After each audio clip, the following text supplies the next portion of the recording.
A saga de Jigoro Kano. O homem que modernizou as artes marciais ao codificar o judô. O criador do Caminho Suave. Outubro de 1860. Nos pés das montanhas de Hoku em frente à Baía de Osaka, na província de Mikaji, hoje parte da cidade de Kobe, nascia um menino que transformaria para sempre as artes marciais. Ele foi o caçula dos 5 filhos do casal Jirosaku e Sadako Kano, uma família abastada, conhecida e respeitada pela produção de sake.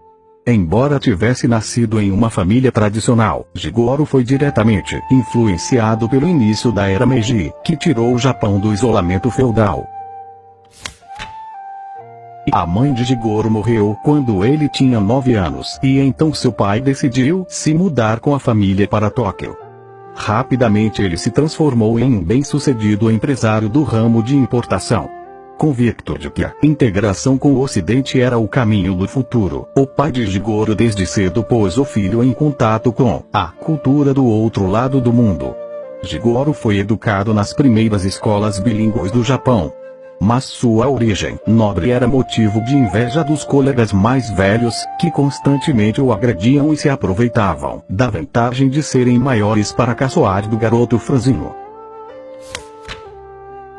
As agressões na escola atiçaram a curiosidade do jovem Jigoro quando ele ouviu falar de Jujutsu.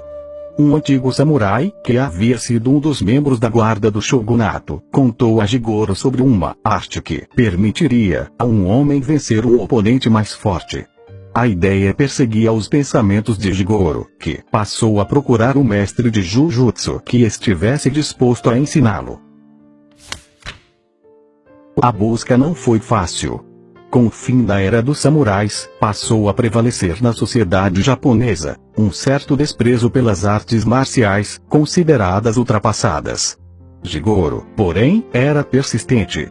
Ele sabia que muitos dos antigos mestres haviam se tornado massagistas particulares. Em uma clínica de massagem, o sonhador encontrou seu primeiro mestre Ashinosuke Fukuda. O treinamento era pesado, mas o jovem estava disposto a aprender. O pensamento extremamente científico de Jigoro funcionava como um atalho para dissecar cada técnica aprendida. A exata posição das mãos e pés, o ângulo de entrada correto, a distribuição do próprio peso, etc. Mas o método do mestre Fukuda tinha características opostas a esse comportamento tranquilo e detalhista. Diante das perguntas do inquieto pupilo, ele logo perdia a paciência e decidia mostrar a técnica com as próprias mãos. Jigoro tinha um parceiro constante nos treinos. Kanekishi Fukushima. Um touro, de tão forte, 30 quilos, mais pesado que ele, porém fraco tecnicamente.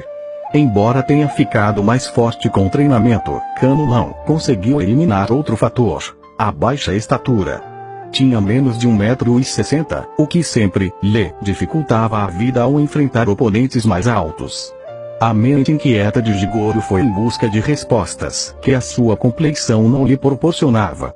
Ele passou a frequentar uma biblioteca para estudar manuais de anatomia e livros de luta livre trazidos do Ocidente.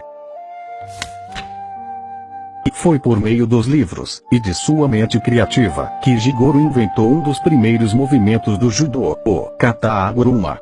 Com um movimento de rotação dos ombros, ele intuía ser capaz de derrubar o gigante Fukushima. Funcionou. O impacto da queda do lutador de quase 100 quilos fez com que as paredes do dojo tremessem. O baixinho Jigoro tornou-se o principal discípulo do mestre Fukuda. Depois da morte do sensei, em 1879, a esposa dele deu a Jigoro os pergaminhos com todas as instruções e os segredos da técnica do marido. O presente despertou ainda mais a curiosidade de Jigoro, à época com apenas 19 anos. Ele passou a bater, de porta em porta, de dojo em dojo, em busca dos segredos de cada escola. Os mestres do passado deixaram instruções sobre a forma ideal de vencer.